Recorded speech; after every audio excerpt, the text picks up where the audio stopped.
जय जय श्री राधे। तो हर की पैड़ी पर हम अपने पापों को धोते हैं। संक्षिप्त बात कहेंगे, शाही स्नान क्यों होता है, ये भाव दे रहे हैं।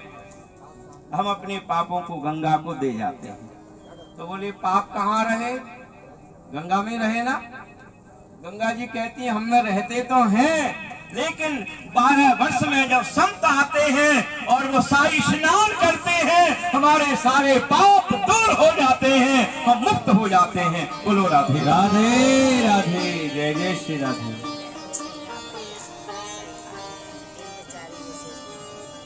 उस निर्मल जल में जब हम सब स्नान करते हैं तो हमारे भी जीवन के सारे दोष और पाप दूर हो जाते हैं। बोलो राधे राधे राधे। ये शाही स्नान का मतलब साधारण महिमा नहीं है। 27 तारीख को, 27 अप्रैल को हनुमान जयंती के दिन हर की पैड़ी के ऊपर संतों का स्नान होगा। ये अंतिम स्नान है। मीडिया और दूरदर्शन में लोगों को भड़का दिया गया इसलिए कि ज्यादा पब्लिक यहां ना आए, कि कुंभ तो फेल हो गया और कुंभ का स्नान नहीं होगा। हम घोषणा करते हैं और हमको यहाँ के प्रशासन के द्वारा ये बात मिली है। प्रशासन 27 तारीख को स्नान संतों का कराएगी और होगा। सभी अखाड़े के संत महंत महामंडलेश्वर स्नान करके ही हरिद्वार से प्रस्थान करेंगे, तभी कुंभ का विसर्जन होगा। जय जय श्री राम। अभी कुंभ का विसर्जन हुआ ही नहीं। कुछ संतों ने ऐसी बात कह दी है, कुंभ विसर्जन हो गया। सारे खालसे लगे हुए हैं, सारे संत महंत बैठे हुए हैं। जब तीसरा स्नान होगा ही नहीं, ऐसा कभी हुआ ही नहीं कि 3 स्नान ही होते हैं। 2 स्नान हो गए हैं, तीसरा स्नान अभी बाकी है, तभी तो कुंभ का विसर्जन होगा। बोलो राधे राधे। पहले कैसे हो जाएगा। सभी भंडारे चल रहे हैं, सभी संत बैठे हैं। जिन संतों को थोड़ा सा डर हो गया है वो अपने अपने खालसा को लेके चले भी गए, और जिन संतों को लगा कि अब हम तो स्नान कर लिए हैं, 2 कर लिए हैं, तो वो खालसे चले गए हैं और वो महंत लोग चले गए हैं। बाकी बहुत संत सब यहाँ बैठे हैं। प्रशासन की ओर से किसी प्रकार का दबाव नहीं है कि आप लोग खालसा का विसर्जन करके चले जाएं। ये बाहर मीडिया भड़का रही है जनता को। यहाँ शासन की ओर से किसी भी तरह की कमी नहीं है। उत्तराखंड सरकार पूरी तरह से हमारी सबकी व्यवस्थाएं कर रही है। बराबर पानी आ रहा है, बराबर सब तरह की व्यवस्थाएं हैं। कोरोना क्या है, अरे हमारे संस्कार अच्छे रहेंगे, हमारे अंदर में मजबूती रहेगी, ठाकुर जी से गंगा जी से हमारा संबंध रहेगा, तो कोरोना हमारा कुछ भी नहीं बिगाड़ेगा। बोलो राधे राधे। हम कोरोना को हरा देंगे ठाकुर जी की धाम में रह करके, गंगा तट पर रह करके, और हम भयभीत हो जाएं और हम कोरोना को डरा ना पाए, कोरोना को हम परास्त ना करवाएं, तो हमारे जीवन को धिक्कार। हम बिल्कुल नहीं डरते। जय जय श्री राधे। जन्म जन्मों का जब पुण्य होता है तब भागवत की कृपा होती है। और गंगा तट पर कथा हो रही थी और महाराज परीक्षित कथा सुन रहे थे। परीक्षित,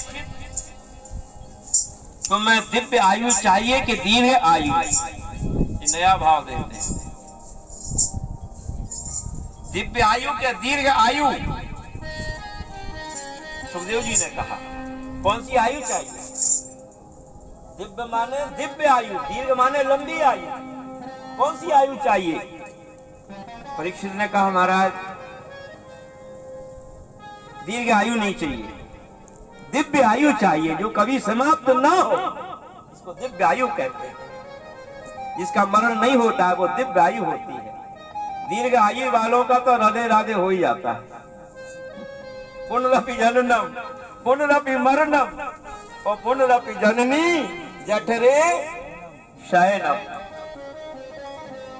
देवताओं का मरण होता, उनके गले में एक ऐसी माला डाल दी है ब्रह्मा जी ने, बोले जब तक ये ना मुरझाए तब तक तुम रहोगे, और जब मुरझा जाए तो समझना राधे राधे।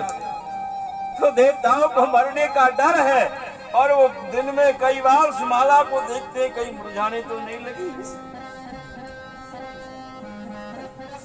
तो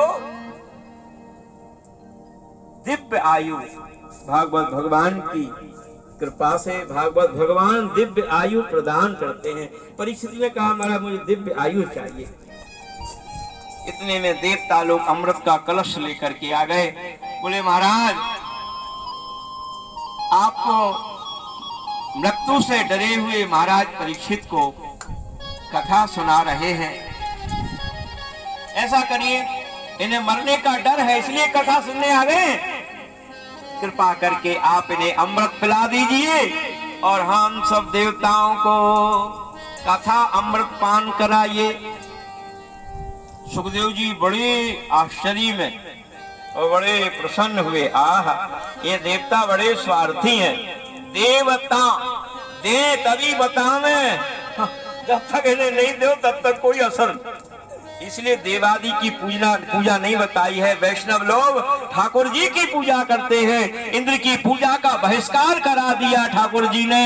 अरे ये ब्रजवासी जब देवताओं की पूजा करते रहेंगे तो मेरे स्वरूप को नहीं जान पाएगा, इसलिए इंद्र का पूजन बंद कराया और ठाकुर जी ने अपना पूजन कराया।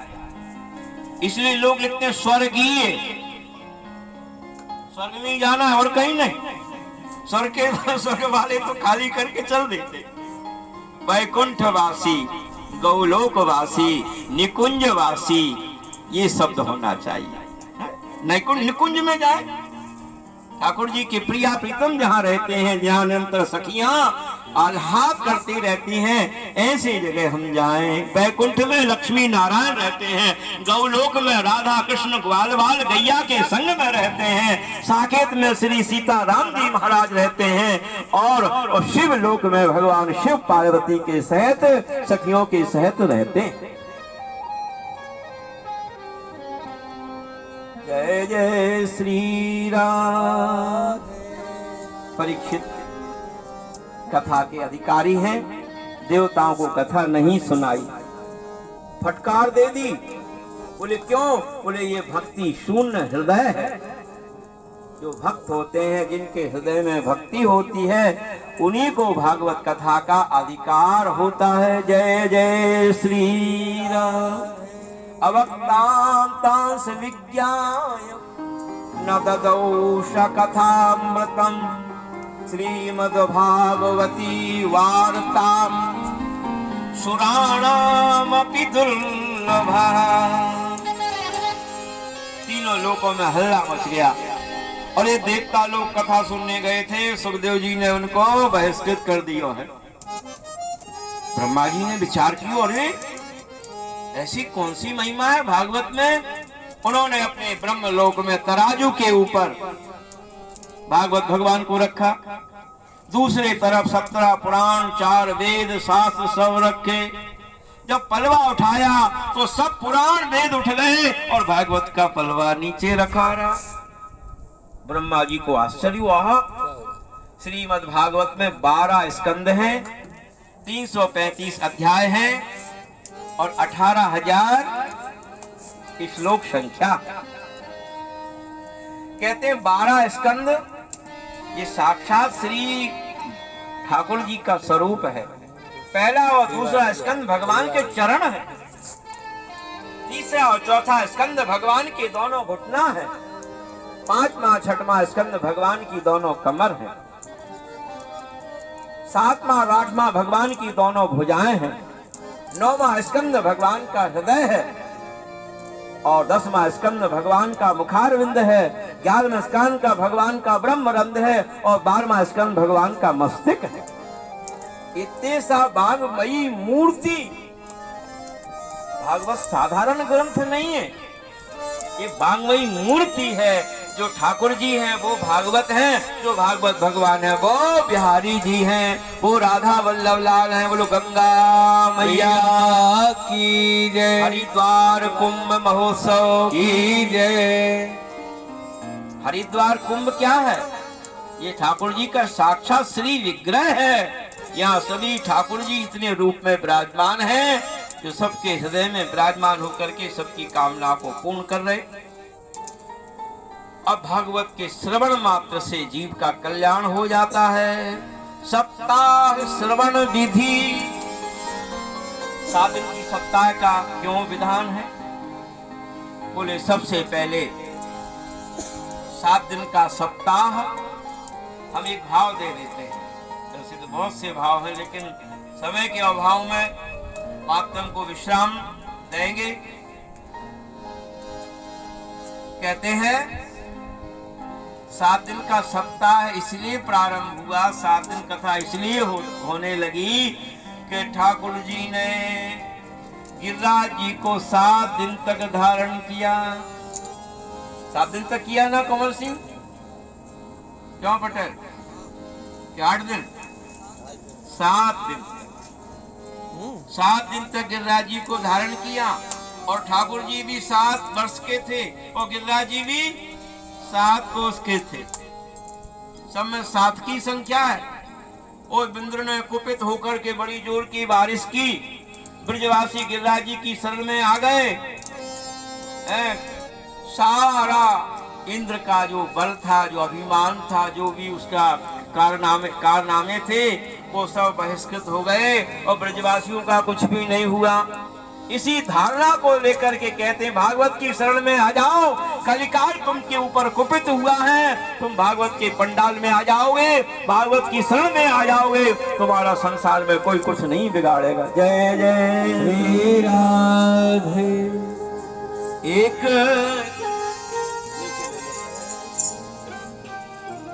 एक गिरिधर है और एक गिराधर है। ओ एक गिरी को धरत, एक गिरा को धरत, एक गिरी को धरत, एक गिरा को धरत, एक गिरी को धरत, एक गिरा को धरत, एक गिरी को धरत, एक गिरा को धरत, एक गिरी को धरत, एक भागवत भगवान नाम को धरत, एक भागवत भगवान नाम को धरत, एक सकल जगत दुख दारिद्र हरत, एक सकल जगत दुख दारिद्र हरत, एक गिरी को धरत, एक गिरा को धरत।